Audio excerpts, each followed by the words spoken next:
দেখো আদা মেশিনে ঘষে দিয়েছি। এটা ফুটে এলে একটু চিনি দেবো হালকা করে, যেহেতু বেশি চিনি আমরা চায়ে খাই না। দেখো আদাটা ফুটে আসুক, তারপরে একটু চিনি দেবো হালকা করে। দেখো আদাটা ফুটে গেছে, এবার আমি চিনি দেবো।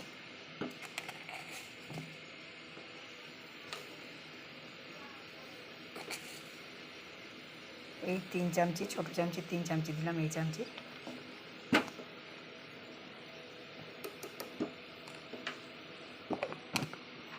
এবার গ্যাসের ফ্লেমটা আস্তে করে দেবো।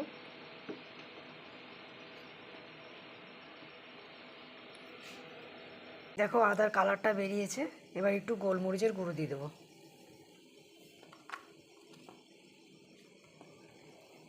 দেখো চাটা খেতে বেশ স্বাদ লাগে।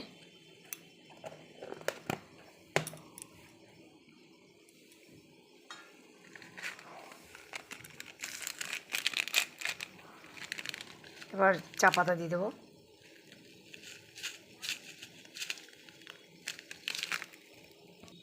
দেখো চা পাতা দিয়ে দিলাম।